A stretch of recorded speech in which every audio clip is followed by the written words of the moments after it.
stay together and listen to the one call, y'all. That's it. We gonna copy these niggas. Word to my mother. I'll count on three, y'all. I'll count on three. 1, 2, 3. They borrowed. UTF is borrowing niggas. We not borrowing. We all fit. We all know that. I got y'all niggas back regardless of what happened. Let's go, y'all. Let's go. Let's go. Let's go. Dominate on 6. 1, 2, 3. No person talks, we know that. And no one talks to the rest. Only person that they're talking to is me and Louis. They're not talking to no one else. If they talk to you, you scream at them with a flag. Alright, y'all? Come on, let's ball out, man. Let's go, man. It's time to tell you back. 1, 2, guys after me on 6. 1, 2, 3. Let's go. Set the tone. Hollywood, you got it. All right. Everybody know what they got to do. Let's have fun then. Let's have fun. Let's go, y'all. Let's go, y'all. Let's go, people. 1, 2, 3. Guys. 1, 2, 3.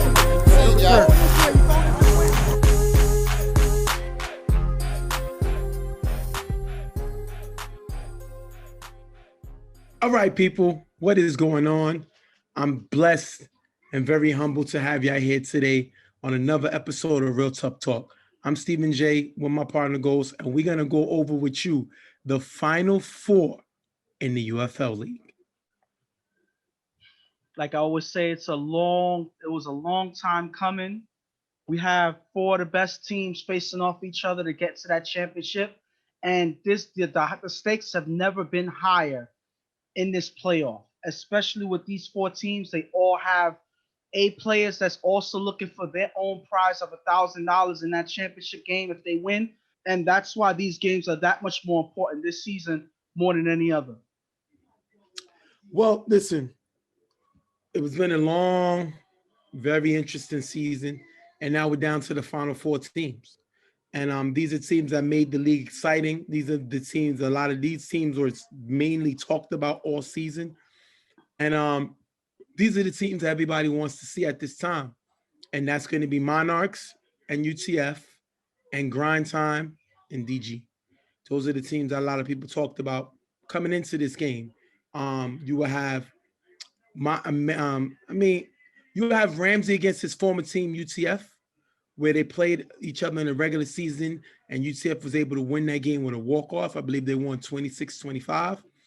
And then you have Grind Time versus DG, father versus son, in Lou, reigning league MVP, versus Chuck, one of the best UFL quarterbacks of all time, a 3-time champion, a 1-time championship MVP. And that's another script that everybody wanted to see. So these are 2 big games, definitely something that we're going to have to strap our seatbelts in for. So we're going to jump into the first game we want to talk about, and that's going to be UTF versus the Monarchs. Now, UTF is coming off of beating Braulio in the Elite 8, and Monarchs are coming in off of beating Rep City in the Elite 8. So, this is a game this is the 1 and 2 seeds playing each other. They met in the regular season. Like I said before, UTF was able to win off of a walk-off after a practically shootout game. So now we come in with the opportunity for either one of the winner to make the championship game. And the thing about this is we have on one side, when you talk about the quarterback matchups, you have one guy that's on his way to winning another potential award for Offensive Player of the Year, leading his team in offense, racking up the scores all season, showed his skill at putting the ball in the end zone. When they faced off each other, faced off with this team the last time in the regular season. And then you have on the other side, Jeremy, who became in the middle of the season their main A player, replacing Corey, and been leading the charge for this team all the way to them winning the division and winning that first place spot in the division. So these 2 guys, probably 2 of the most exciting quarterbacks to watch this season, and we finally get to see them face off each other in a game that couldn't be more important. All right, so like you said, both A players are going to be here. The Monarchs have Henry definitely played lights out this season. Yes. Up there for Offensive Player of the Year. Definitely an all-star. That guy's showed he was well worth that number 5 pick in the draft. for the Monarchs. And Jeremy, this guy wasn't even drafted. He was passed up by 14 teams.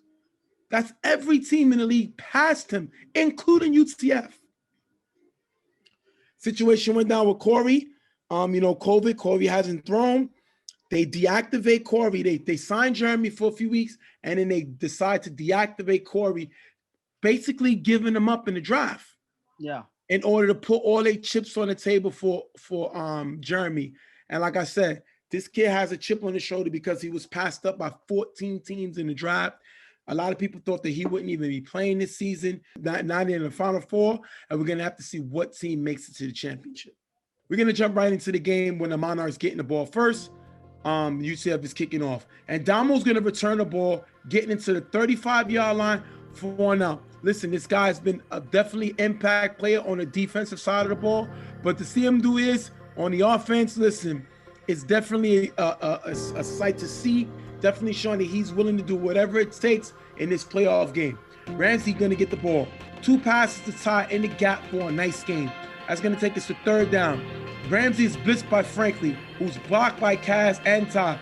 Ramsey rolls left, throws to Javon at the back of the end zone, off target, picked off by Randy, giving the ball to UCF. If you look here, Frankie gets through Kaz and Ty, forcing Ramsey to roll. Monarchs are going to challenge the play, and the play stands. Tell me about the play. First of all, there's so much moving parts when you look at this play. The thing about it is the play starts off with Frankie, short Frankie, not blocker Frankie, rushing in on the blitz. And he gets by 2 blockers. He gets by Ty, he gets by Kaz. They just blocked him just in time, but it's enough pressure for Ramsey to be forced to roll out. Now, unfortunately, he rolls to the left and only has one option as he goes to Javon in the back of the end zone here, and it's off target.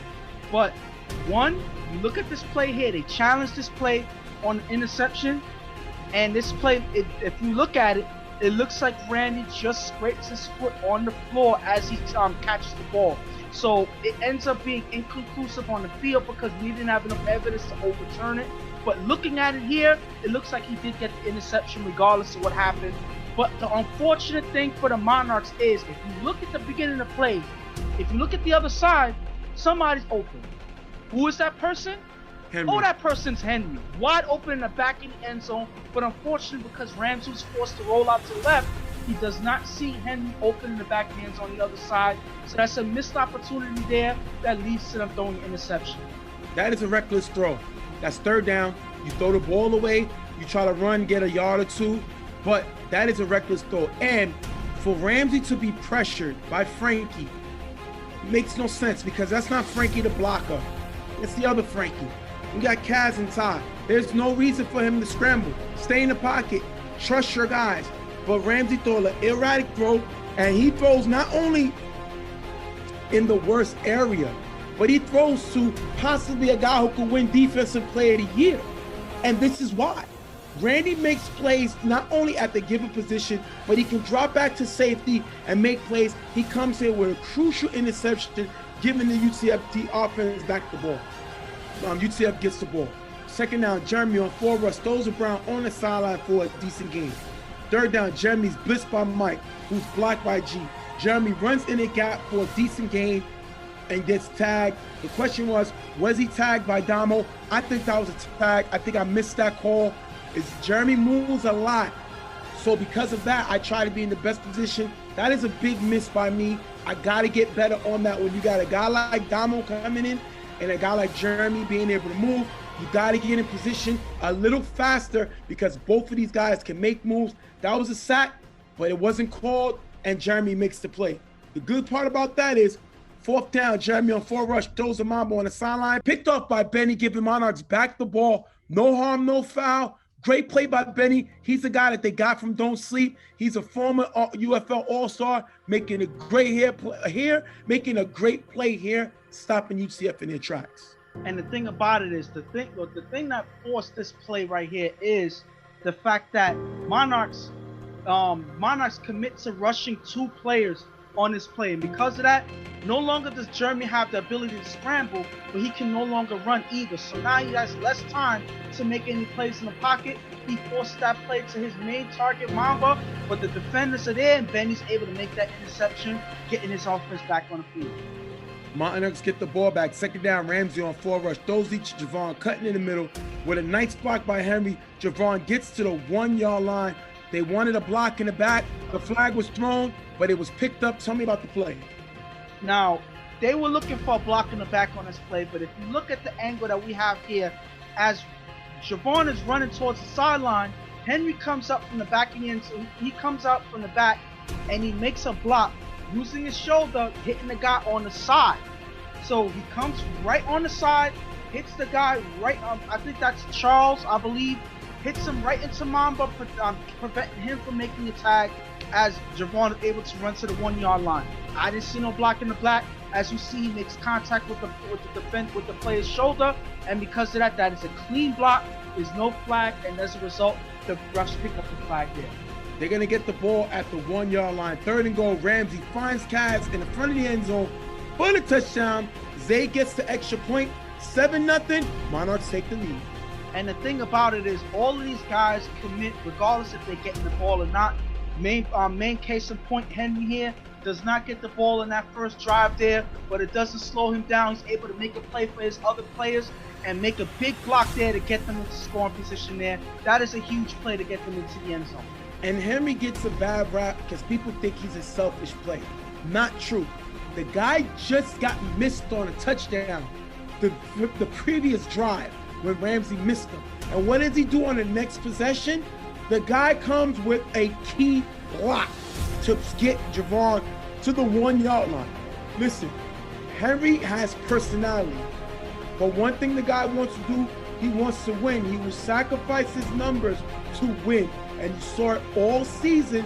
The guy did whatever the team needed to do to win, and he's showing here not only has to be an impact on catching the ball and making interceptions. The guy blocks, and that's a great play by him. You got to get that to him. A great play by Ramsey, finding Javon in the gap as UTF gives him a lot of space. Great play by that Monarchs offense. 7-0, Monarchs. Second down, Jeremy on 4 rush, throws Mama in the gap, picked off by Henry, giving the ball right back to Monarchs again. If you look here, Monarchs send 2, both coming in, forces Jeremy to throw an interception, his second of the day on his second possession. And they commit again on this drive, sending 2 guys, at least and on here, they send them on both downs. So because of that, Jeremy has less options. And what happens again?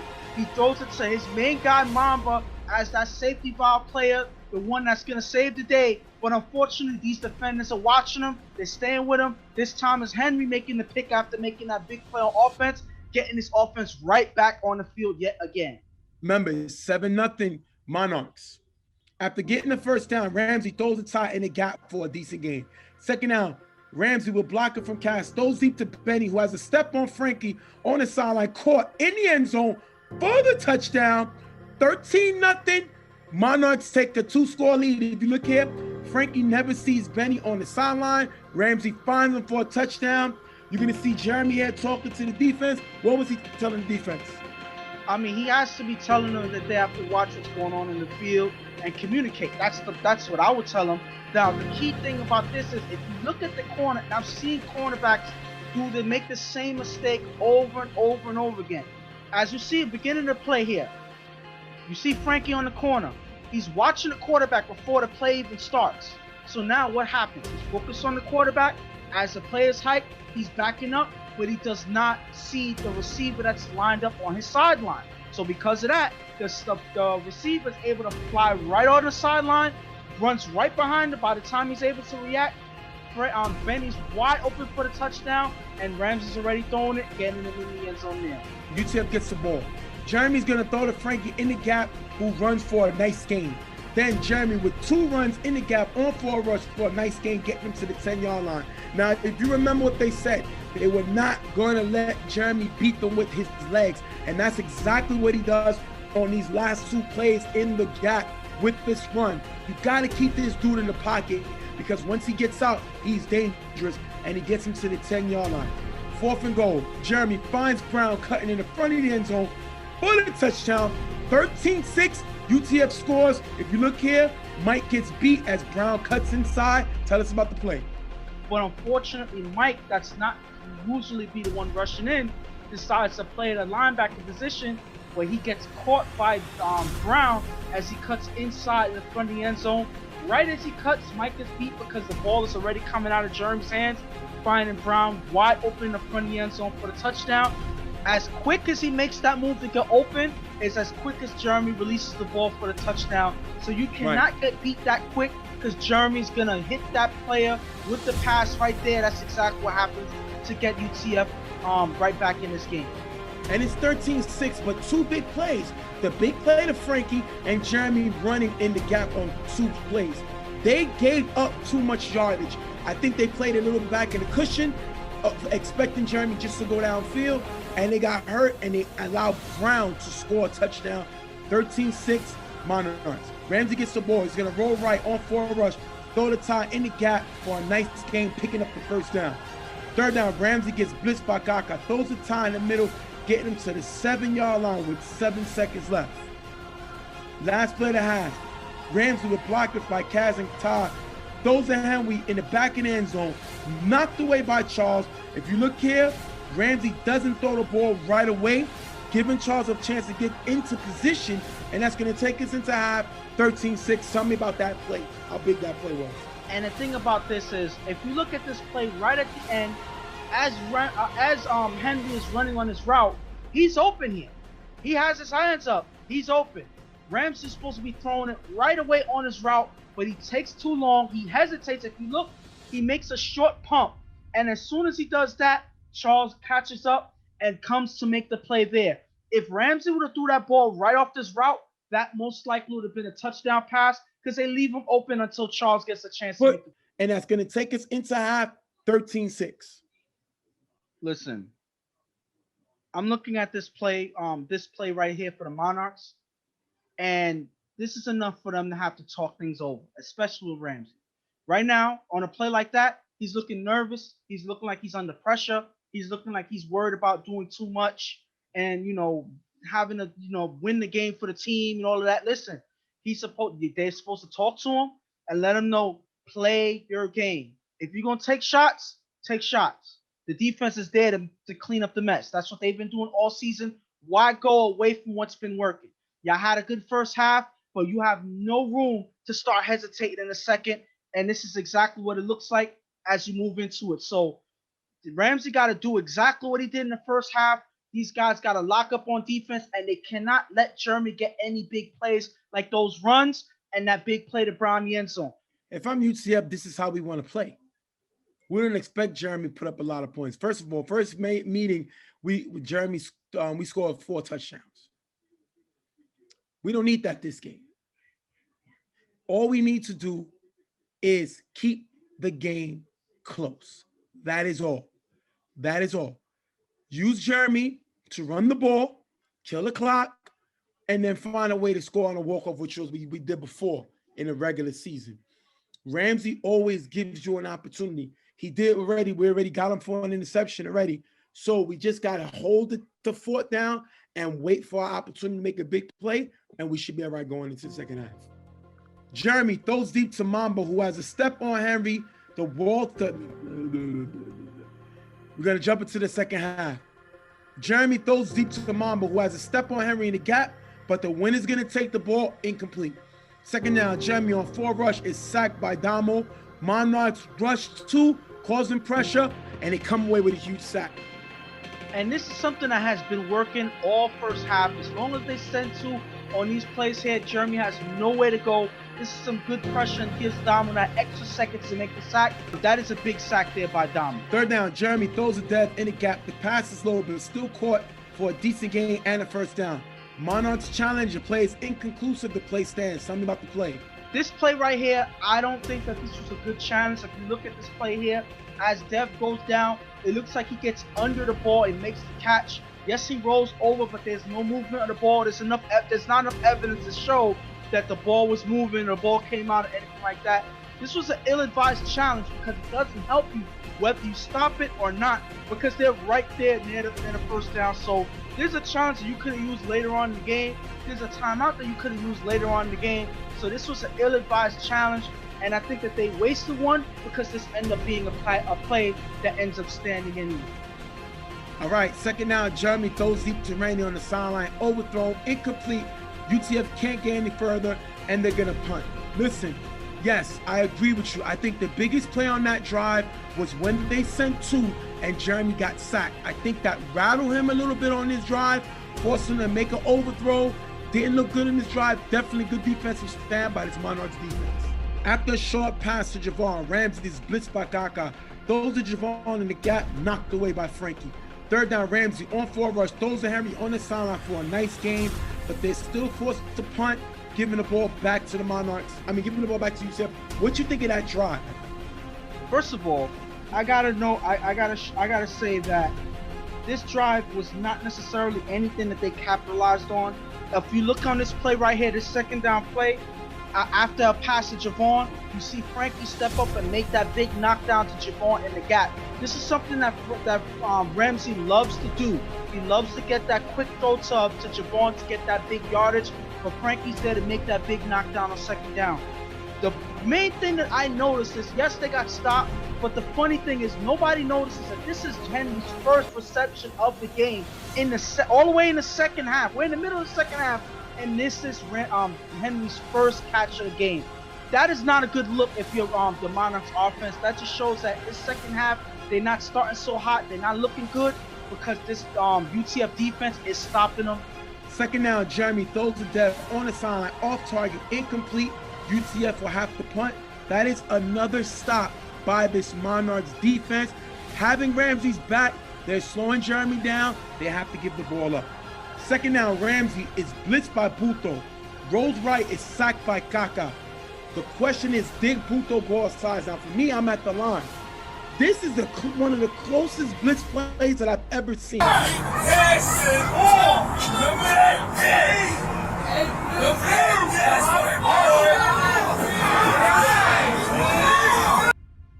As you hear the countdown, Buto's coming up to the line. Right when I'm on, it sounds like 2 about to hit 1. Ramsey calls height, but Buto's coming already. His foot is not planted, it's in the air.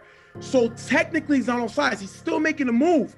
Now Ramsey's able to roll out of the way, but everybody's so stunned on how he timed it that you see Henry's still here. Ramsey could have ran, Henry could have made a block. Kazzy was stunned, never moved. Listen, you could call this a bad call. You could call me terrible. I think Buto planned that perfectly. Watching Ramsey all day, watching him when he played again in the regular season, knowing how he likes to call height, knowing the countdown, I think Buto timed this perfectly.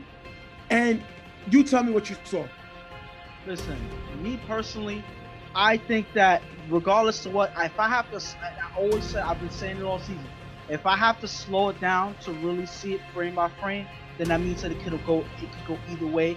And if you look here, right as Ramsey's making the signal to go to call hike, Buto's already coming. So it's pretty much a split-second thing. So I think that this is a well-planned play by Buto, especially the fact that if you look where Kaz is, he's supposed to be their main blocker. He's in a slot. You have Ty here, who's not prepared for the rush coming in. So everybody gets caught unaware, and because of that, UTF slips by and gets a big play and gets a big sack there. And you see that Buto comes all the way to the line. I don't think that they expected Buto to blitz on second down. Because again, Kaz is their main blocker. He's more to the left. So I don't think they expected it. I don't think they were prepared for it because they don't even go out. They're so stunned with the play. He timed it right. We've seen this in the NFL. Definitely, I think it was a great play by him timing that. Third down, Ramsey on 4 rush, runs in the gap for a nice gain, but Monarchs has to punt. Do you think they should have went for it here? I think they should have went for it. I think they played a little too cautious, but what do you think? Listen, on a play like this, I think that because they got so-called off guard with that play right there. They didn't want to take any chances. They still have the lead, so they don't want to take a chance and make give up good field position. Because even though they got some good yardage, it's still good field position for UCF. So I think that they would have rather punted than just try to take a shot and not get it there. They just want their defense to pretty much hold and do what they're supposed to do. UTF gets the ball back. Jeremy throws it deep in the gap. That's going to be dropped. Second down, Jeremy throws deep to Charles, open on the sideline, caught in the end zone for the touchdown. 13-12. If you look here, Zay doesn't see Charles on the sideline and gets beat. Tell me about the play. First of all, there's so many things that was done wrong even before this drive even started. Now, I'm going to say this on the play. I spoke about Frankie on the other side making this mistake at cornerback, and Zay makes the exact same mistake. If you look, before the play is called, before the play starts, he's watching the quarterback. He's on the sideline, and as the ball is hiked, he's dropping back, and then he steps away from the sideline. He steps up into the gap, leaving the sideline with a free release for the receiver. That receiver happens to be Charles, runs all the way downfield. By the time Zay reacts, it's too late. Charles is catching the ball in the corner of the end zone for that big score there on second down. Now, the reason why I said the mistake started before the drive started is because one thing that Ramsey's been doing all game is when they punt, they force a 4-and-out with Jeremy and this UTF team. Why are they doing that? If you are the defense or if you are the special teams or whatever, I'm forcing Jeremy to drive all the way from the 1-yard line or from the 10-yard line. Hell, throw a touchback. Make them force themselves to drive all the way down. That takes away more time off the clock. That forces them to move the offense all the way and gives your defense a better shot of stopping them. So why start them on a 4-and-out to the point where all Jeremy has to do is make one pass downfield to beat you? That's exactly what happened. So stuff like this, decisions like this, that give UTF this opportunity to make these plays, and that's exactly what happened. Now they have a fighting chance in this game. I agree. I mean, I have the defense that leads the league in interceptions. We already picked Jeremy up twice. I'm making him drive the whole field. I'm not giving him half the field. But I think that means they didn't think the defense can stop them, so they wanted to keep time on the clock. That's why they would give Jeremy half the field. I will make him earn it. I'll make him get down the field, especially when it looks like my defense has been stopping him all day. But it is what it is. I'm here on the show. Those guys are coaches. Kaz won Coach Captain of the Year, so he knows what he's doing, but I would have made them drive the field. All right, right now, the score is 13-12. UTF goes for the lead. Jeremy with blocking from G and Franklin. He scrambles, throws the mesh straight in the front of the end zone for the 2-point conversion. 14-13, UTF takes the lead. Now, they wanted a flag saying that G laid on top of Dom. Everybody knows when the blockers are engaging in the block, everybody knows you can't pancake block. When a blocker engages with a rusher, if he falls, he must make an effort to get up if he falls on top of him. Now, they thought it should have been a flag, but if you look here, G gets right back up. Now, G's a big guy. G has to be maybe, because I'm 255, 256 right now. G's twice, bigger than me. So let's say G's pushing 290, 300. There is no way, right, that Damo, as strong as he is, coming up with that position he's in, can lift G so easily. G gets up immediately and gets back on his feet. So they wanted a hole and it was, but that's not the biggest thing. My issue is the time that Jeremy had. Then he finds mesh straight in the front of the end zone for the 2-point conversion. You could go over the play. First of all, you already mentioned the whole thing about the block, but that's not the main problem about this play. The thing about it is, first of all, they've been rushing two guys on plays like this all game. and they wait till probably the most important play of the game to rush one guy with two blockers. That doesn't make any sense. I understand Damo's a big guy, he's a fast guy, but you going against two of the best blockers in the league, and Frankie and G at the same time. One guy against two. That doesn't make any sense. So you were supposed to send two guys, force Jeremy to make a play, but because he has so much time, the receivers are able to run around and get open. Eventually, somebody's going to get open, and that person happens to be Mestre in the front of the end zone. So, again, there's no way that the defense is going to be able to hold that long when they're given that much time. By the time they send two, it's too late, and Mestre is able to get that pass for the two-point conversion there. That was too much time given to Jeremy in the pocket. Score is 14-13. UTF takes lead, but there's time left on the clock. Ramsey gets the ball. After getting the first down, Ramsey runs in the gap for a nice game. Second down, Ramsey throws the tie in the gap for a decent game, 14 seconds left. Third down, Ramsey is blitzed by Puto, rolls right and throws the bell in front of the end zone, knocked away by Mamba. If you look here, Ramsey could have ran. Similar to what I saw in that Green Bay, Tampa Bay game where Aaron Rodgers has the whole lane. Hopefully, I hope Ghost has the clip. This is a third down. He has the whole lane to run. And instead of running the ball, he attempts to make a pass and it's incomplete the same way it was incomplete in this game. Fourth down, Ramsey goes to Javon on the sideline, front of the end zone. He's not looking, incomplete. That's going to be dropped, basically. Ending the game, UTF comes away with the win, 14-13. Listen, I was listening to the sideline at this play right here, and some people said Ramsey threw it too early. He was supposed to throw it. They were supposed to throw it a jump ball or anything like that. But I'm going to say this. This was probably the best opportunity to score a touchdown. You caught the whole defense. They were not paying attention. This was a good play right here. Unfortunately, Javon was not looking off the line. Someone who's always looking off the line for those quick plays. They even did it in this game earlier. So Javon got to know, regardless of what the play was set up to be, you got to look off the line because that ball could be coming at any given time. And the sad part is, if you look at the play, Ramsey put it right in his chest. You can't get a better pass than that. Regardless if you're paying attention or not, you are a receiver, so you got to know that the ball can come at any given time. Unfortunately, Javon was not paying attention. That ball was left to be an incomplete pass, and they end up going home in a way that I feel that they shouldn't, but we'll break it down after that. But that's a sad play to see right there. I'm going to go through both teams real quick. Finish it up. First of all, shout to UTF. They played an ugly game that they won, but that's how they like to play the game. Yeah. That's why they were number 1 seed. That's why they won the division, because they don't mind playing like this. Jeremy led the league in interceptions. Jeremy was one of the top 3 most sacked quarterback in the league. But it didn't matter.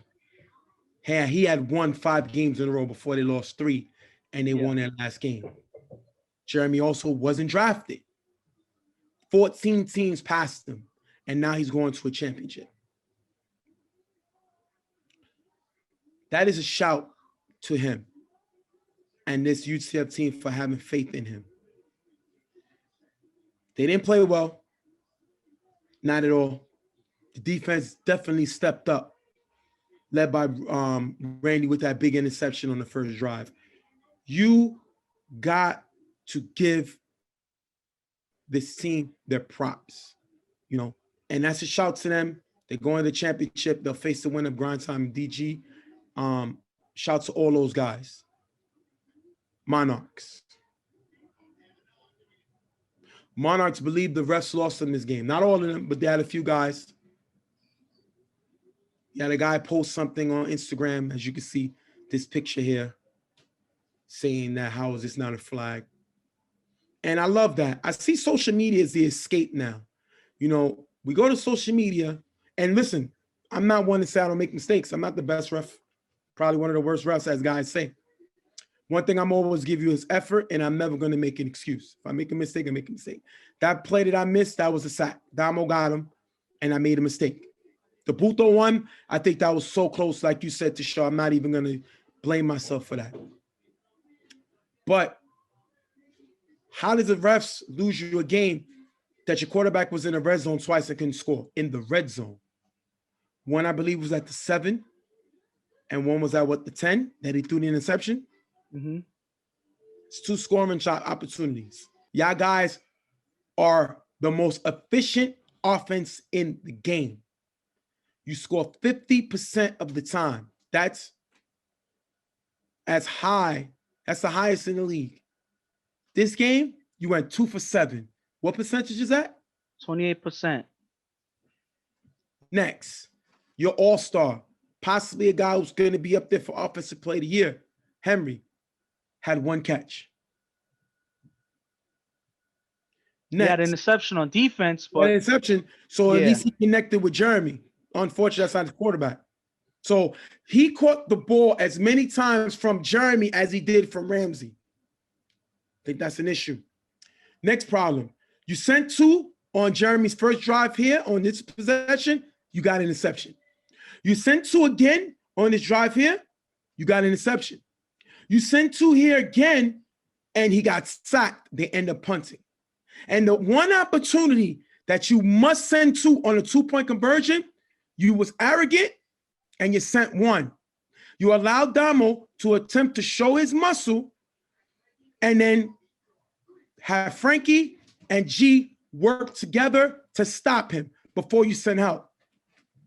Then you post a picture. One of the guys posted this picture here stating that, isn't this a hold? How this is not a hold? Basically blaming the ref. Didn't show the video, as you see the video here, as G blocked them down and got up. See, it looks different between the picture and the video. Even though, you know, they didn't mention that they got burnt on 2nd and long looking at the quarterback when they're the corner. That's the linebacker's job. Mm-hmm. So my thing is, if you're going to come up with excuses to why you lost the game because of the officials, have the evidence to back up your excuses, because that's all they are. You, again, I just gave you several reasons, and then you scored you twice in your first 3 possessions and didn't score your next 4. You, again, UTF, interception,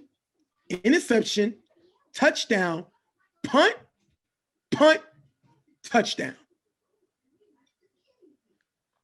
Listen, Something's wrong with that. I personally, now I'm going to say this. I'm not going to be all negative in this game because obviously losing is negative as it is. But regardless of everything that happened, none of this would have happened if they didn't give up that 2nd down touchdown pass downfield. That's pretty much a fact. If they don't give up that touchdown to Charles downfield on 2nd and long, we wouldn't even be having this conversation. None of them would have any reason to complain about the refs, anything like that, because it would be them going to the championship. Javon wouldn't have to be prepared for that pass in the end zone. Ramsey wouldn't. Yeah, that too. Your receiving quarterback get mixed up. Your receiver, who's usually used to being on the inside, goes to the outside. And the plays, I was told by one of the guys that they called a play to go to the back of the end zone. Yeah. And it was expected that the receiver's going to know to break his route. Yeah. Doesn't. The quarterback depends on him, and he misses it. Go ahead. I'm sorry. Listen, at the end of the day, like I said, I put it more on that one play than anything else. If they want to put it on one call, I can put it on one play. Because regardless of what happened in this game, you do not give up that deep pass. There's no way that they can get that 2-point conversion from Mestre. That wouldn't happen. You know? So at the end of the day, you know, you got to look at it that's how I look at it. You know, because the offense with Ramsey, yes, he didn't have the best game. He got stopped 4 times in a row in the second half. But you know this league, it's hard to score regardless of who you are, especially on big games like this. He put up 2 touchdowns. For a lot of games, that's enough. They average 20. I get about the average, but again, it's a different season. Sometimes you got to look at the playoffs as a completely different season. So whatever the numbers were in the regular season, none of that matters in the playoffs. You're going to have a lot of ugly games, especially in the Final Four. You're going to take a win when it's a win. So 2 touchdowns, your defense holds, they beat a championship. They gave up that one big play, which gave them the opportunity to get the 2-point conversion, the play that they argued about. At the end of the day, you stop it, this doesn't happen. That's just how I look at it. Now, I love this team. I love their poise. I love they're a special team. This is a special team. And Cavs did a great job. The only reason I had to point that out because you had a few guys on the roster that blamed the officials for losing this game. But I just gave you play after play after play after play that cost you the game. See, the thing about, like you said, UFL is difficult to score. So when you have opportunities, you have to make it. And when you know your defense is supposed to make stops because the defense is a defensive league, this is how you gave up. You gave up a touchdown to Brown, one of their least receivers on offense. The guy just transitioned to an offensive player. Not taking that away from him, but your defensive captain got beat in the front. Yeah. And then you gave up a 2nd and long bomb because your corner was looking at the quarterback when you have the linebackers there. Yeah. And then you get beat on the 2-point conversion in the front again. Got caught in the front with Brown. In the front again because you got arrogant, and instead of sending 2, which you saw consistently cause Jeremy problems, you wanted to see what Damo could do, and you sent 1. And he was dominated because those are 2 of the biggest guys in the league, and they bunched up and they stopped them from making a play. Then you send help. Yeah. So and that player leaves the zone open. All right, so I'm gonna make my point, and then I'm gonna speak about UCF real quick. I don't want to drag on whatever. We made our points about this game, but ultimately, like you said, this is a good team. Yeah. Me personally, I don't know if this is gonna be a thing that happens, but I believe that this team, with all the guys, especially with Benny that they picked up, they got Javon, all of these guys, I think that this team should stick together. I agree. I think that this team is a scary team to play, regardless of what league this team goes into. And they could develop and play in the A division. My thing is, I think this team is good enough to play on that level. Right now, I think so. Now, is Henry gonna stay in this team and try to make something happen with them? I'm not sure. Maybe because of the way things went down in this game, maybe it kind of soured his way, his opinion about them or whatnot, about Ramsey or whatnot. But I think that ultimately this team has so much potential that they can go far, especially competing in the A division. I think that they should keep this team together because I see this team really making some noise if they stay together and play the way that they are. Now, with that being said, we get to the draft. Now, obviously, this team would be on the outside. So So now this team would be on the outside. They was a top team. They made it to the Final Four. So I believe that'll give them possibly the 11th pick in the draft. What do you get a team that pretty much has everything? You got to bring in somebody that's not going to mess up their chemistry. You got to be a positive vibe guy, a guy that's capable of making plays on both sides of the ball, who could fit right in. And I got the perfect guy. If I am the Monarchs, if he's there with the 11th pick in the UFL draft, if I'm the Monarchs, I'm picking Sal out of Carver. Sal is a former UFL All-Star. Sal is a guy that knows how to go on a team and play his role, but can also be looked at as a playmaker. Sal has played with Henry on Carver.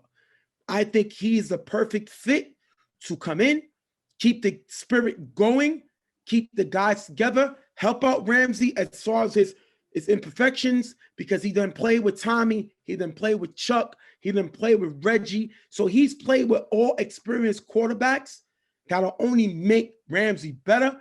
If I'm the Monarchs, I'm drafting Sal. And that makes a dangerous offense that much more dangerous.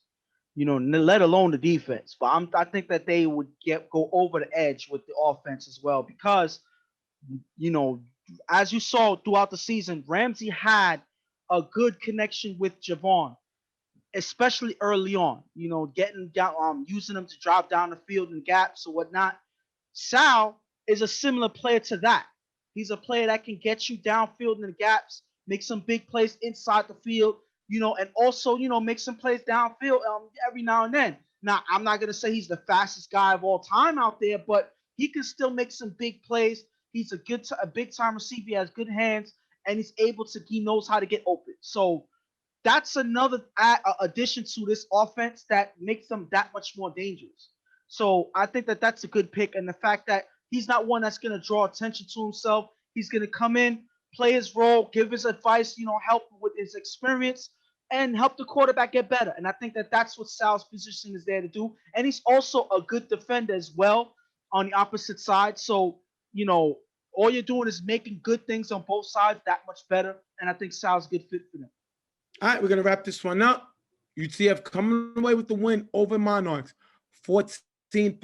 UTF goes to the championship. We'll be right back. What's going on? Stephen J here with Flo, coach of UTF. They're going to the championship. They beat the Monarchs 14-13. We've seen Ramsey struggle a little bit, a few possessions. You told me that was pretty much your mindset coming into the game. Tell me what your thoughts are on that. The only thing I had a problem was in my whole team, our defense played great. And I told them, as long as you make him go 4 downs, he's not going to beat us. If we let him bombs away, we're done. We can't let him do that. As long as he chops the field, he gets dumbfounded. Like in the last run when we did the last minute, I already knew he was messed up. He could have ran on 3rd down and got closer and then went for the kill. But he didn't do that. He got a minute coming down and he's waiting about running out of time. I'm trying to get down there as fast as I can. You're not gonna make it over here in 30 seconds, this long field. Right. Let's think about it. This field is 100 yards. Yeah. So you're not gonna make it. If I give you 20 seconds, you're not gonna make it over there. I don't care. But he wanted to, we said, let him force it. As long as his mindset, he get rattled, that's when we won. He seen Javon get bumped at the line. Why would you throw the ball at him? If he got bumped, I know you wanted him to go back and forth. What did you tell the guys when y'all was down 14-0? Because a lot of people thought the game was over. A lot of people thought the game was over, but like I told you, Jeremy, to this day, and the rest of the team play for each other. And I told you that. They don't quit. At the end of the half, we scored, and that's all I said. Let's score, and then we'll be right back in it. Everybody was arguing with each other and everything, but I knew that if all you had to do was set an example and tell each and one, take heed to what he says, or take heed to what he says. Don't point no fingers. There was no finger pointing. When the finger pointing started happening, that's why we was down that much. But when the finger pointing didn't happen, we stopped them. We stopped them 2 drives. We stopped them the whole half, that second half, and we scored when we had to score. That's why I give it a Jeremy. Right now, everybody's gonna look at us and we the underdogs. Bob, I'll see you next week. Shout to Flo. They the #1 seed, so I don't know if they're underdog, but we're going to see on the site. We're going to see what the spread is. We'll see you next week. Okay. Welcome back. Real Tough Talk. Stephen J. Ghost. We go over the last game of the day, and that's going to be Grind Time versus Dem Gettys. Now, Grind Time is coming off of a win. They beat Don't Sleep pretty easily to get to this position, and DG was able to beat Never Scared to get to this Final Four. Now, these teams both met in the regular season with Grind Time coming away with the win, 20-0. Now, look, I don't know if y'all saw, I had an interview with Pams, talked to him. He definitely was looking forward to this game, definitely wanted to, say it was difficult to have to try to stop Lou. And I'll give you the little tail of the tape.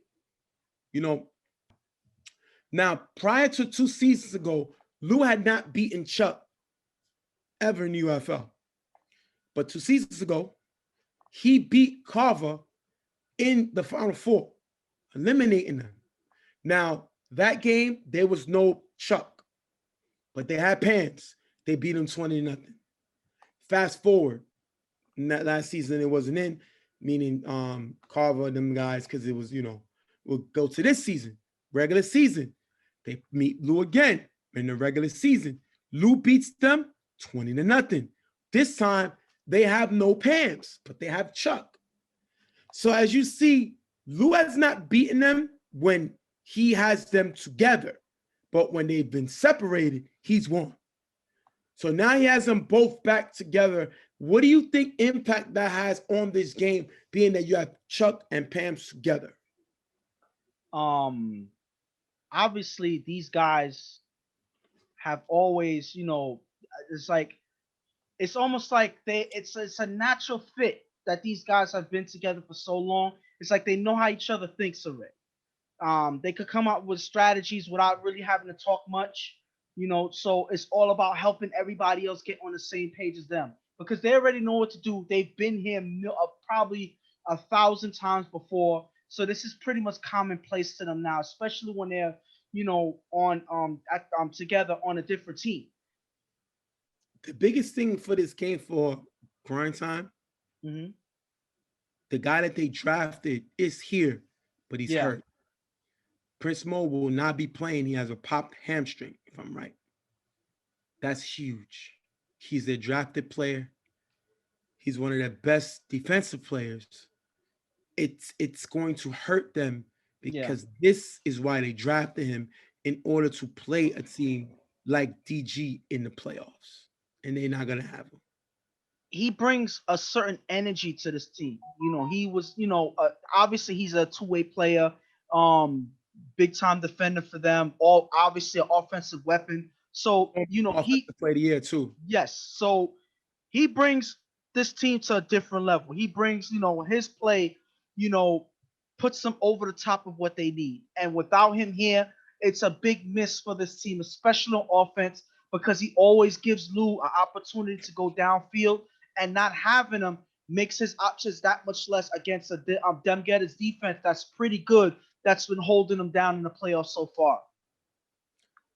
And they also going to have Jalen get here late. Yeah. Jalen will be here in the beginning, the first few series, and that's going to be huge. So we're going to stop the talk. We're going to go into the game. Remember, it's EG versus Grind Time. With it on the line is an opportunity to go to the chip. We're going to go into the game with DG getting the ball. After getting the first down, Chuck on 4 rush throws the cable open on the sideline for a nice game. Third down, Chuck throws to Timmy in the gap, getting him to the 3-yard line. 4th and goal, Chuck on 4 rush, rolls right, throws a dash in the front of the end zone, off target and drop, picked off by Jigga, giving the ball to Grind Time. That is a great stop. Grind Time was one of the top 3 defenses in the league. And they show wide, stopping Chuck in the red zone on 4th down. Great play by them. And this is their defense stepping up and making a play. The thing about it is that pressure right there made a difference there. Forced Chuck to roll out, make an inaccurate pass. Dash gets a hand on it, but because it's behind him, he's not able to get the catch, and he drops it, and that leaves the ball in the air for Jigga to make the pick and get his offense on the field here. And just to say, like I said, Jalen wouldn't be here. He's going to get here late. He was at an interview. So it's not like the guy was just hanging out, didn't come. He was at a very important interview. So that's why he came late. Just wanted to throw that in. All right. Grind Time gets the ball. 2nd down, Lou throws to Ruben on the sideline for a nice gain. 4th down, Lou throws Ruben on the sideline high, incomplete. Turnover on downs. They cannot even get a first down. That is terrible if you're on Grind Time. Not a way to start the ball off, the drive off, and they give it back to DG. Listen, the thing about it is they start the game right at the 10-yard line, so they have to get some big yardage quick. They get one good pass to Ruben, that's pretty much it. And that's when you miss certain players like Prince Mo there to help stretch the field out to get some big yardage. They're not able to start off on a good foot on that first drive and capitalize on defensive play, and then force the punt. That's unfortunate, but that's an opportunity missed. Chuck gets the ball back. He's going to throw deep to Michael open in the gap. That's going to be dropped. After getting the first down, Chuck is blitzed by Prince. Throws the Megatron on the sideline, getting into the 10-yard line. Second and goal, Chuck finds West in the back of the end zone for the touchdown. Dev gets the extra point, 7-0. If you look here, nobody picks up West, and Chuck finds him for the touchdown. And the thing about this play is, this is an overload play. So everybody's on the left side. So you know, the defenders got to know to see every receiver as they bunch up together. And the worst person to leave open is Chuck's, probably his most favorite weapon on Carver in West, getting open in the back of the end zone for the touchdown. This defense made it too easy. They gotta make sure they know where all these guys are on the field. They don't, and they give up a touchdown there. Lou on 4 rushes, sacked by Julian and Hollywood. Great pressure by this defense. After getting the first down, Lou on 4 rush, gets by Julian, throws an in the middle, low, incomplete, but Julian's flagged for holding, and then flagged for cursing, take him to the 20-yard line. Tell me about the play. On this play right here, Julian was arguing that he got a flag for holding. It looks like he just gets him on the back or whatever. Again, it's not something to argue about, but he gets frustrated. He ends up cursing, giving a big yardage there. That is not needed when your defense actually playing pretty good. You're giving Grind Time an opportunity to get right back in the game. That's not something you need at this point in the game here. Third down, Lou is blitzed by Julian, throws the ball on the sideline for a nice steam. Fourth down, Lou on 4 rush, throws to Yomi, the back of the end zone, knocked away by Dev, turnover on down, giving DG back the ball.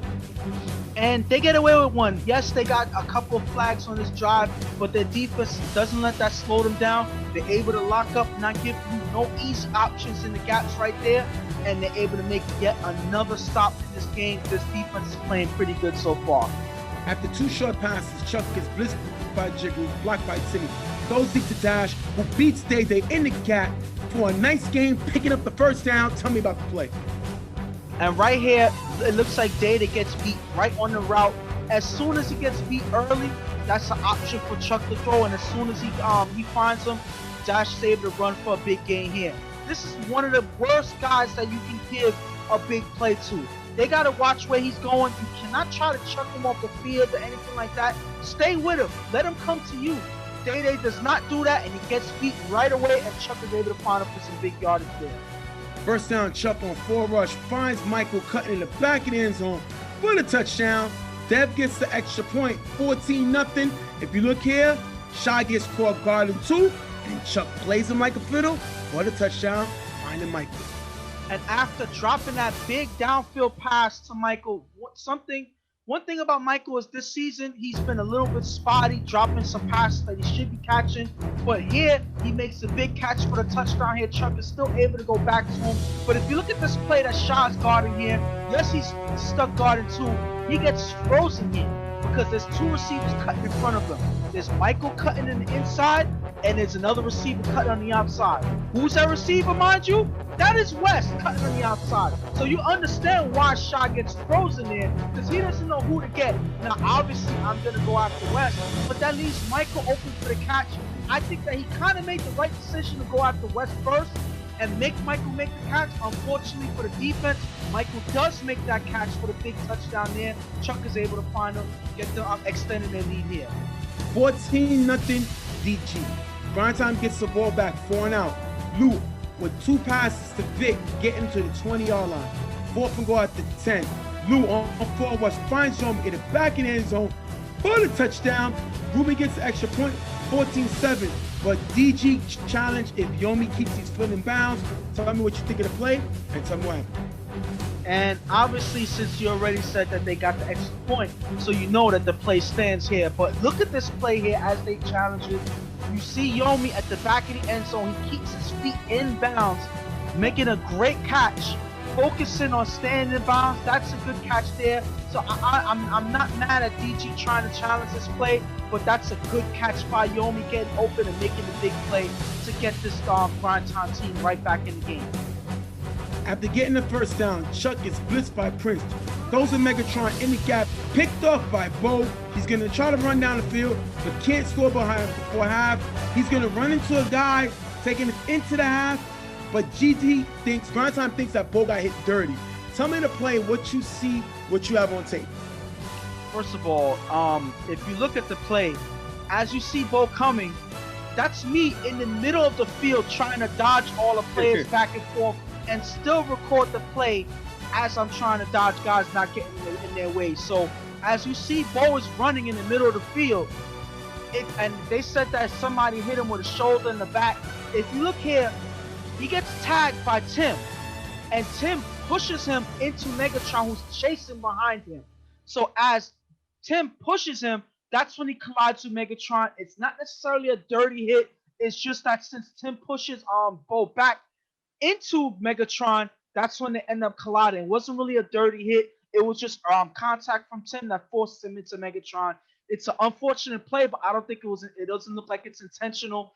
Obviously, you know, they looking for a flag, but the refs decide that there is no flag. And as you see the play, you see why.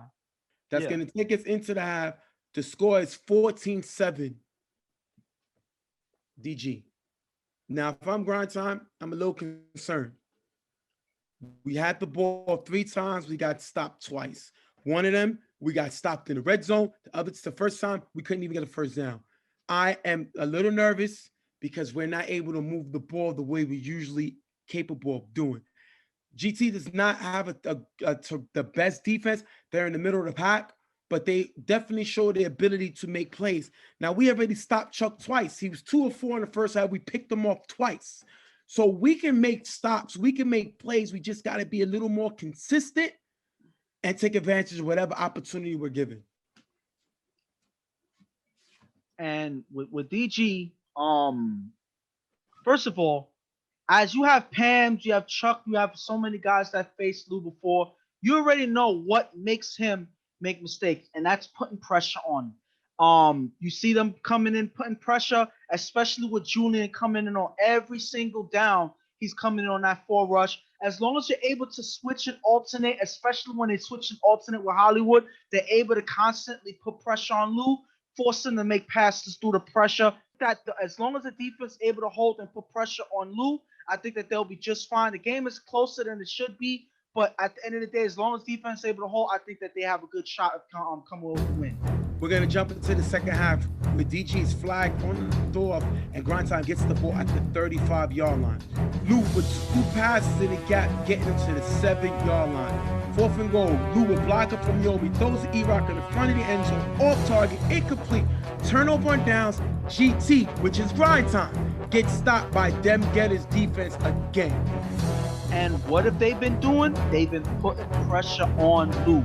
There's so much Yomi can do to protect him from Julian and Hollywood and all of these guys coming in. Julian is a hard guy to block by himself anyway, so as long as he's able to at least come in and give a threat of pressure, Lou is going to make mistakes, and that's exactly what happens there to turn over the ball. Dem Getter gets the ball back. 3rd and long, after 2 incompletes, Chuck on 4 rush, throws to West in the gap. It's going to be tipped by Bo, bobbled, and caught by West for a big gain, getting to the 45-yard line. The question is, should they have challenged this play? What do you think? And this play, I think that they should have just left it. I don't think that they need to challenge it. I think if you challenge it, what do you think? Yeah, they don't need to challenge this play, because if you look at it, West, as he tips the ball, he has possession of it. Even though Jalen tries to make a play on it, it looks like West has possession before it's knocked out of his hand as West tries to make a move. Even Jalen knows that he caught the ball because he doesn't react. Like, he reacts pretty much knowing that he caught the ball. So he's not reacting saying that he dropped it, anything like that. He know that he got there a second late, and that is a big play that they gave up, giving DG opportunity to get the first down. That's going to take it to 4th down. Chuck on 4 rush, throws to West in the gap, off target, incomplete. Turnover on downs. They stop Dem Getters from getting a first down. That is a great defensive stand by Grind Time. And even though they gave away a big play on that one down, I think that their defense played just as well as they're supposed to. Not give Chuck any easy options, especially on that last play for 4th down. They could have got the first down, but DG was able to keep everybody covered. Obviously, watch West after he made that big play that was able to stay with him and force Chuck to make a bad pass. Exactly what happened, and cause yet another turnover here. 2nd down, Lou throws the ball on the sideline for a nice gain. 4th down, Lewis blitzed and sacked by Julian. Turnover on downs. Julian gets by Yomi, come away with a big sack. And the reason why that we didn't show it because it's probably pretty much like a 5-yard run, so it's not really that big of a deal. But I'm gonna show this play here as they do the run. Yomi gets a clean shot, a big block hit on Julian, and that's what leads into this play right here as Julian gets through Yomi as he rushes in and makes the sack here. He puts pressure on Yomi and gets the big sack. These guys are going at it back and forth with Julian showing that he gets the edge here, getting the sack on Lou to cause the turnover. That is a big play to get right back up after getting hit and able to make the sack, showing that you're still going to be able to put pressure on quarterback no matter who's blocking them.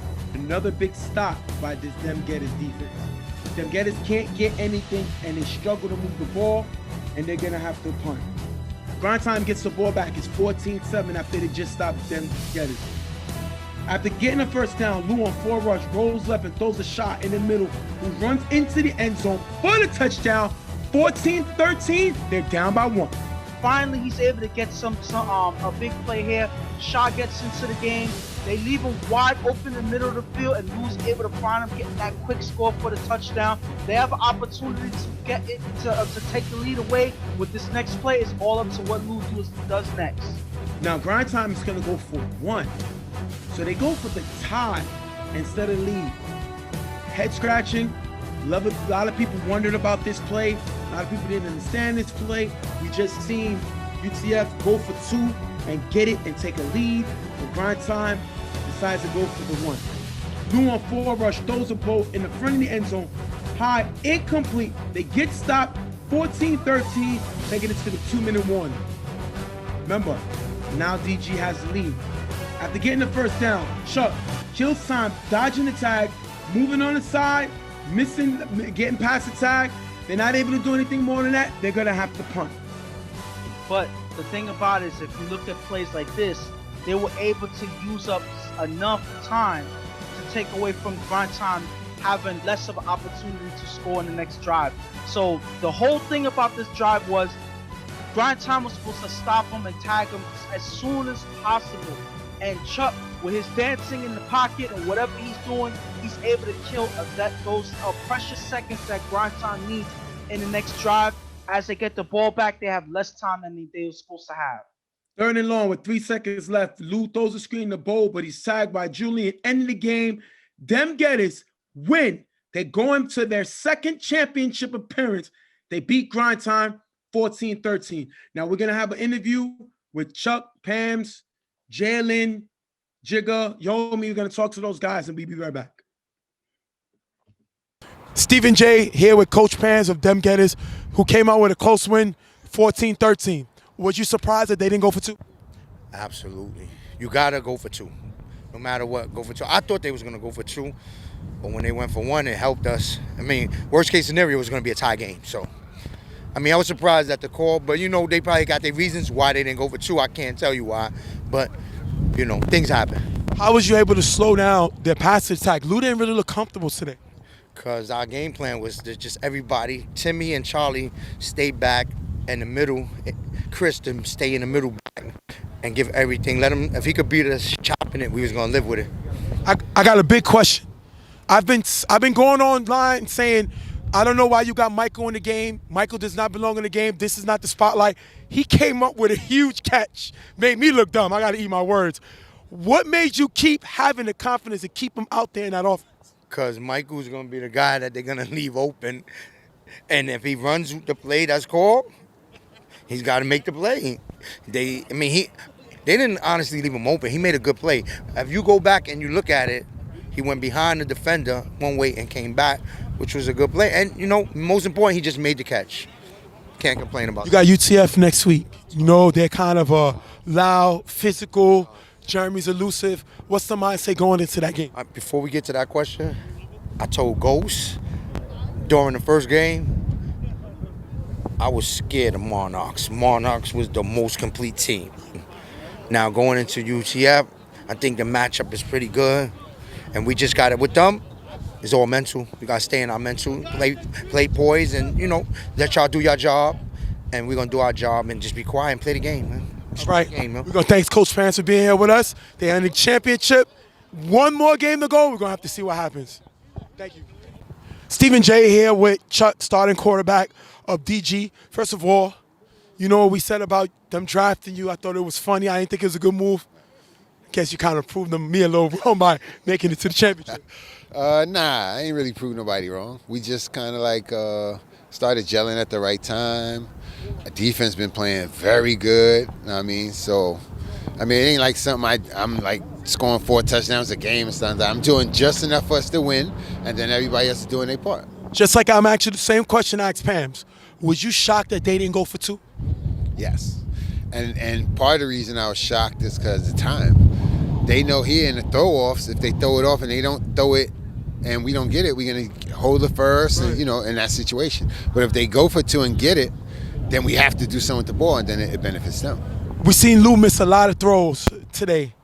He looked a little rattled. What did you see from the quarterback position that he struggled with? I guess waiting. Like a couple of times he had to throw in a run or throw under duress, whatever, and then it wasn't as accurate and stuff. But I mean, you gotta give credit to our defense though. The pressure was on him, you know what I mean? When Julian was blitzing, he was kind of like, even when he wasn't getting it, he was making a move his feet. It was windy out here, you know, so it just played out perfect. You've heard me kind of get on you all season that Michael didn't belong in the starting lineup. Michael don't belong out there. He dropped big passes. He could have caught one of the biggest catches of the day. What made you have so much confidence to keep having him go out there? I mean, he's been around us since he was young. When we used to do practice, he used to always be there, want to play, this and that. Then he started playing flags. So I'm like, you know what? We're going to give him a shot. We gave him a shot in the summer, EHS. And, you know, he was making some catches, whatever. So he's like, all right, we short on this team. So, yeah, come play, whatever, this and that. And he's fast and stuff. And sometimes, like, I guess he's somewhat like his father. He might not catch like him right now, but he finds ways to get open. Or they leave him alone. Yeah. So I had to keep using him. And I just told him, listen, yeah, you dropped it, whatever, this and that. But if they leave you, I'm going to keep going to you. I said, just worry about catching the ball. Everything else is a plus. And like you say, he caught the game-winning touchdown, you could say. Last question. You got UTF, number 1 seed in the Eastern Conference.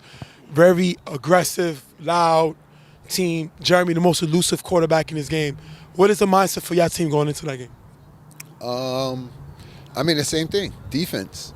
If we could, in this league, if you hold teams to 2 touchdowns or less, whatever, then we in it. We got a shot, whatever. Most likely, nobody's getting blown out. It's not going to be like 27-zip or something like that. It's not really going to be high scoring. Then depending on the weather and stuff, so all that plays into it. We just got to play defense. On offense, hold on to the ball, and then just play, see how the game is going, and then adjust from there. All right, we're going to thank Chuck for being here. He's going to his 4th championship in 7 years. Let's see if you can add that to the resume. We're going to see you next week. All right. Stephen J here with Yomi, tight end of Grind Time. Y'all lost the game by 1. Why didn't y'all go for 2?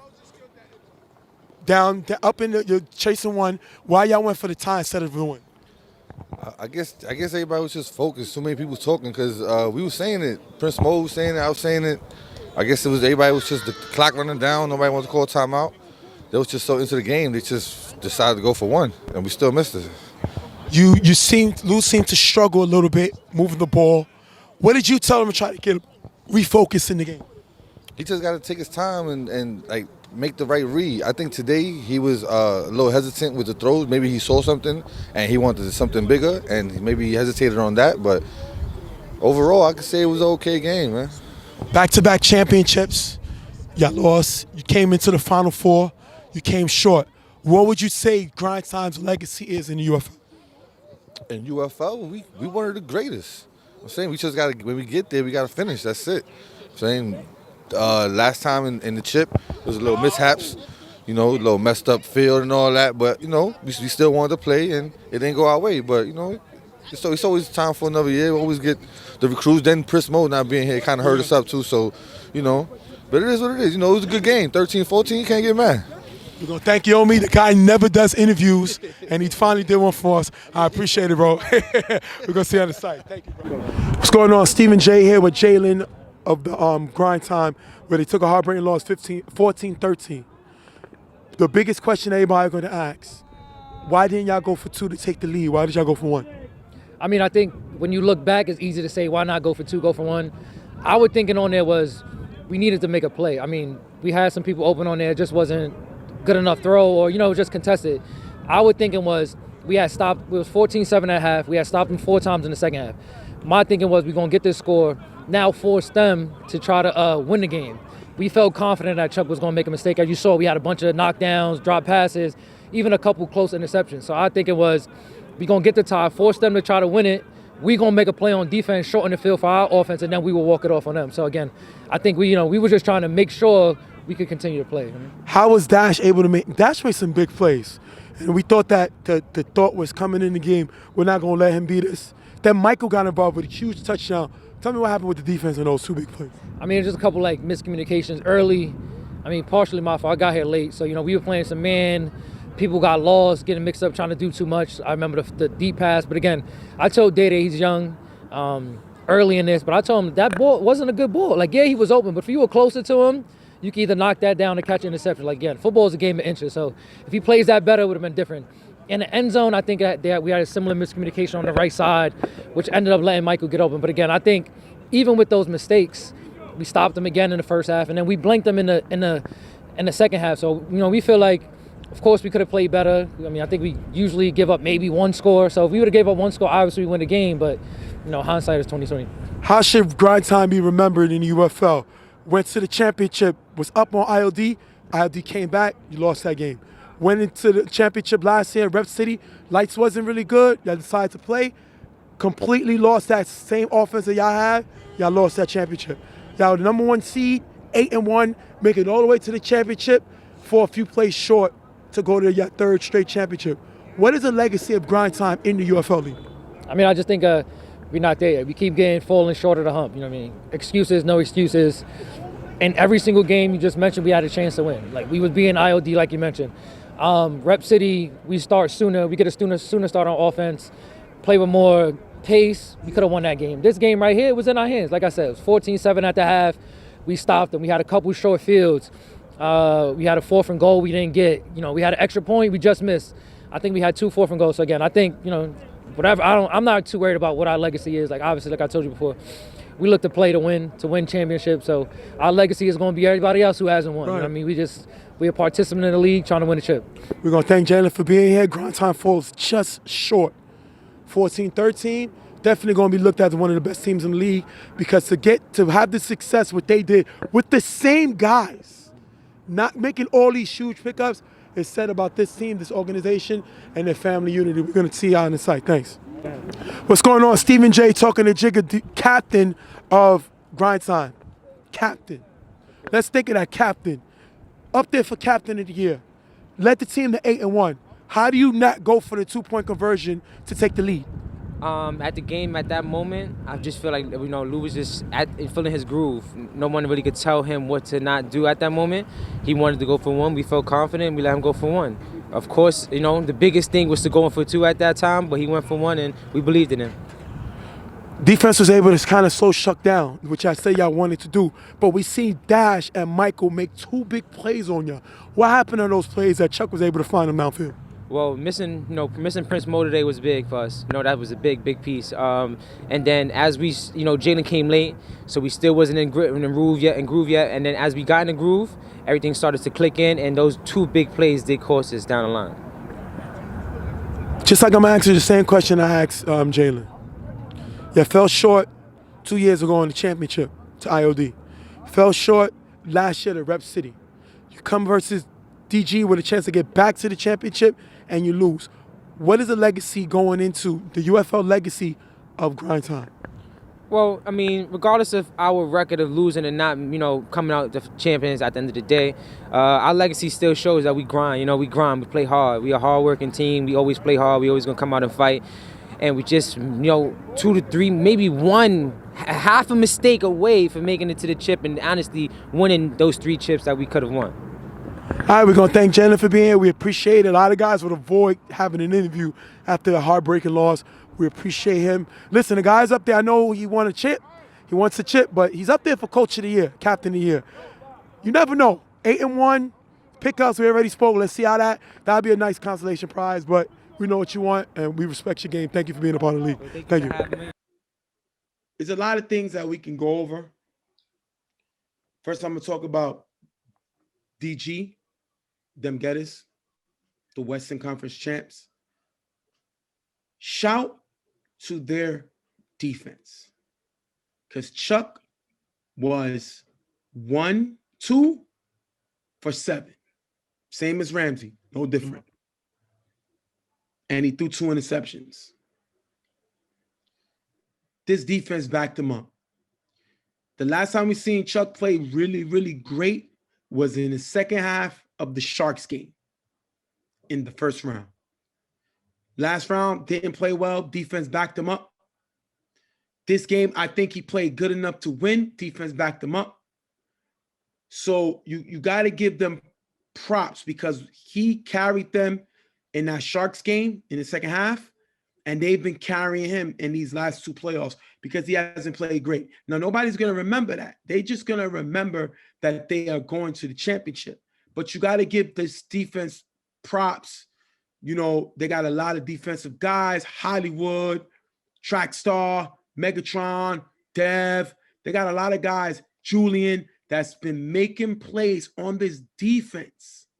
Timmy, we've seen Timmy playing safety sometimes, which I thought Grindtime was going to go after him. That's where they missed Prince Mo, because Prince Mo would have definitely went downfield. But at the end of the day, this them Gettys defense has been bailing their offense out. Shout to them. And you know what's the most surprising thing about all of this, especially with them Gettys right now, is Pam's on the sideline. This is the most quiet I've heard Pam's on the sideline going into the championship. He was able to coach this team without raising his voice, speaking calmly, you know, actually uplifting the guys, telling them go out there and have fun, but still strategizing and helping these guys improve. So that's an impressive thing, knowing that Pam's is, you know, changing up his strategy a little bit, because we've seen him coaching when it comes to Carver, and he's very vocal on the sideline, very loud, everything like that. But he's able to uplift these guys and help them improve. And I think that's one of the main things that may not be talked about, but that's a big way, a big reason why they're going to the championship now. Credit to him and credit to this team right now. Chuck becomes the second quarterback to lead 2 different teams to a championship. The first one we saw was Reggie with this very same team. Listen, this team, we saw them lose a few games in a row. Yeah. We said the lack of firepower. I said this is the least talented team. No disrespect to them on the offensive side of the ball that Chuck has ever played with since his first championship with Carver. And they won this game by beating the 2-time Western Conference champions in grind time. So you got to give them their props. Great job by Pams. Hollywood makes everybody look wrong by drafting Chuck second. He got into a championship. That's exactly what he wanted. Now they got to win it because Reggie got them there. Yeah. So you can't say you got rid of Reggie because of that. We're going to have to see what happens, but he's showing that the gamble was well worth it. Yeah. Shout out to all those guys. Now grind time.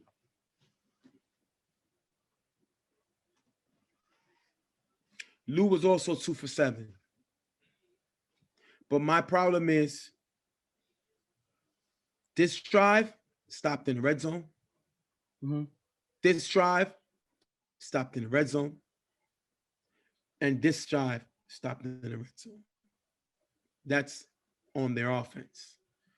They allowed this big play with Dash to get behind him, and they allowed this big play with Michael to catch a touchdown, as you see here. Grind time got stopped twice, then scored, then got stopped twice again, then scored. You're not going to win like that. They missed Prince Mo, but none of that, all of that is thrown out the window. Forget all of that. Delete it, take it on the thing, press delete, get rid of it. Because all anybody's going to remember, not that Jalen was late because his interview, not that Prince Mo was hurt. That's not what they're going to remember. You know what they're going to remember? Grind Time had an opportunity to take the lead, and they went for the tie. That's what everybody's going to think about. And as you heard, Jalen, Jigga, Yomi, I know Prince Mo said it, all of them wanted to go for 2. But Lou wanted to go for 1. I've never really seen that in football, especially when if you go for 1 and get it, you're given the opportunity for them to come down and score for the win anyway. So you might as well go for the 2, because if you miss it, it's a lose-lose situation regardless.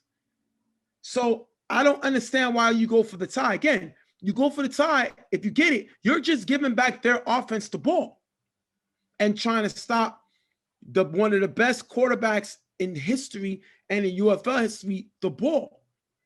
Now, yes, their defense has been playing well, but you got to be aggressive, because that's the same defense that's going to be out there when you're down. Yeah. Now, I think they made a few mistakes. If you look here, they kind of had the clock. It was kind of against them. But then on this play, when they're trying to get the play, they let Chuck avoid the sack, let him avoid the tag. And I believe in those 2 plays, Chuck burnt 15 seconds off of the clock on those 2 plays alone. Yes, my thing is, but you made your point already. All of that is irrelevant because they chose not to go for 2. Now, if you look at the whole strategy of the whole thing, that means that you are dependent on them, either you getting the ball and trying to score later on, or you potentially going into overtime and beating them in overtime. But all you're doing is putting more stress on your defense in the end. So you go for 2, have opportunity. If you get it, you're up 1, and put your defense on the field to make one last stop to end the game. When you're giving Chuck and them get his team an opportunity to beat you in overtime, that gives them a whole full quarter, I would say, to come back and win. Why give them that many shots to score and win the game? You know, potentially 2 drives in a row to win the game. That's not a good idea at all. So you try your best to win, put all your chips on the table and make that play. That's all you can do. That is what a championship team does. And right here, it showed that Lou wasn't as confident in getting the 2-point conversion as he needed to, and that falls back on everything else. I'm not going to say that. I'm not going to say that. I don't agree, because a lot of people are going to take that and look at it as he was scared. You don't go to 2 championships in a row if you're scared. You don't decide to play grinds. But then what is it? City in the dark. I think Lou overcompensated. I think he tried to strategize too much. I think he tried to figure it out too much instead of going what's natural, going for it all. Because now the legacy is going to be looked at as we'll never know what would have happened. But I don't think it's fear. I think he thought he was making the right move by going for the 1. But as you can see, only reason I'm putting on him because your defensive captain, your a veteran player, all your veterans, your draft pick, all disagreed with you. Yes, but there's a reason. Yes, but there's a reason why I said that he might have been scared. Not to say that I really believe that he was scared, but that's the only thing that makes sense to me, because this decision does not make sense. So this is at least an excuse to say, oh, maybe he was scared, because any other decision made in this point does not make sense. There's no logic to it. You go for 2. If you lose, you try. Going for 1 does not help you at the end of the day. But you still give him back the ball. You're giving them back the ball. And the funny thing is, it's a waste of play anyway, because they couldn't even get the 1-point conversion. So none of this makes sense. That's why I'm saying maybe he was scared. I don't believe he was, but that's the only thing that you can get away with in this point, because there's no way that you can put logic to this decision at the end of the day, and it's unfortunate. And that's going to be what's remembered. What would have happened if they went to? Similar to the YMM Carver game when they missed the touchdown. What would have happened if they would have went 2? Would they have taken the lead? They didn't even have an opportunity to go for 2. They missed the touchdown. Yeah. But they said they were going to. So it's up there with that stating what would have happened. So what would have happened? Chuck down one with the ball. So now we'll never know. But listen, I think you heard what Jalen said. You heard what Jigga said. I think their legacy is pretty cemented as one of the best teams in UFL history. They got to 2 consecutive championships. They lost, but they got to 2 consecutive championships. Only teams we seen make the consecutive championships was Carver Mob, IOD, the Browns, and Grind Time. 4 teams we seen go to back-to-back titles. Carver making it 3 times. Out of the 9 years, the 10 years UFL has since me and you came in 10 years ago. They was the only teams that have went to back-to-back titles was 4 teams in 9 years. You got to give it up. Unfortunately, IOD won 2, Carver won 3, the Browns lost 2, Grind Time lost 2, and now Grind Time lost an opportunity to go to their 3rd, which, they would have been only tied with Carver as the only team that went to 3 consecutive championships. But listen, at the end of the day, it doesn't matter. I think they played great, and shout to them. And, Jig is up there for Captain of the Year. I think he did a great job with this team. Unfortunately, they fall 1 game short, but they draft pick and was hurt. That got to be said, somebody. So now you're going to the draft. That's going to leave the 12th pick, because being the loser of the championship will get the 13th, and the championship team will get the 14th. Now, with Grind Time, you need a guy that's going to come in and automatically be a playmaker, especially when you have Jalen who goes to school, comes back. So you definitely got to have a guy that's going to be able to recover the role, especially if Jalen ain't playing anymore. A guy that's able to fit in, follow directions, just do his job similar to Prince Mo. You don't need the toughness. You got that in guys like E-Rock. You got that in Prince. You got guys that have toughness already. You don't need that. You just need a guy that's going to come in that's talented to play their role. And I got the perfect guy. So if I'm them in Grind Time, after you stole Prince Mo with the 8th pick, with the 12th pick in the UFL draft, if I'm Grind Time, I pick Brandon, aka BG out of IOD. A guy who's a 2-time champion, a guy who knows about winning, a guy who comes in and just does his job, and a guy who can play both ways, played on the big stage with the U. That's a guy that if I'm Grind Time, I match him with Prince Mo, 2 guys that's quiet, that's just going to make plays, and they don't need the ball. If I'm them, I'm drafting BG. I mean, I'm not going to say that he's quiet, because when he's on the roll, when he is on fire, you start to hear his voice. He speaks up a little bit when he starts to kill. So my thing is, he brings that energy and that fire to this team, and he's a 2-way player. That he can play, some good defense, which Grind Time had one of the best defense in the league this year. So I think that he's just going to make them that much better on both sides of the field, and they get another burner downfield in Brandon. So I think that gives Lou another option to stretch the field. I think that's the best thing that you can do at this point, because that's something that they were lacking in this game, among other things. So having him would be a big pickup for this team right now. All right, we're going to wrap up the show, and we'll have Gold Swope. Matter of fact, give us your prediction right now of the championship game. What do you do? And then show your numbers. I'll put it on Instagram, your numbers, how you've been so far. But give me your pick and what you think is going to happen. First of all, I believe I was on the money with these 2 picks. So, I'm getting better. I didn't really want to do none of these, because at the end of the day, especially in the championship, I'm almost always wrong. So on this pick, I see, because this could have been a lot of, this could have made things a lot complicated, but on this pick, I see a potential close game, but I actually see UTF coming away with the win 20-13. Wow. I think that the energy is on UTF's side this year. I think that the playoffs just shows that this team, no matter what obstacle is put in their way, they find ways to make things happen, especially on those last final plays This guy Jeremy has been on fire this season, finding ways to win games for this team.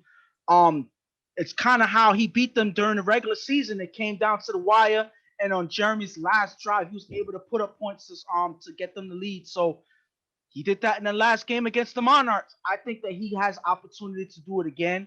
Like I said, there's opportunity for me to be wrong, but I think that the momentum is on UTF's side, and I think that they may come away with this championship win 20-13. All right, we're gonna wrap this up. We're excited, almost done. Yeah, pretty much. You'll see one more show. The next show is the last show in the UFL. So I mean, listen, 10 years, man. 10 years, 9 years we've done this Real Tough Talk show. So listen, it comes to an end next week. So I hope y'all guys are prepared. I'm excited. Watch me beat Ghost in the All-Star game. See who gets that nice fluffy pie in the face. I got it last year, but I had a ruptured Achilles. I wasn't in my right mind. So now I'm healthy. I'm ready. My team is going to be ready. And we're going to come away with this win. Definitely. You think you're going to be proven otherwise. At least on the picks on All-Stars, I think I'm right most of the time, especially when I know that my side's going to win every time. All right, guys, we're going to wrap this one up. DG going to the championship. They beat Grind Time 14-13, and they face UTF in the championship. UTF beat them in the regular season. So we're going to have to see what happens. We'll see y'all guys next week on another episode of Real Tough Talk. We out of here. Much love.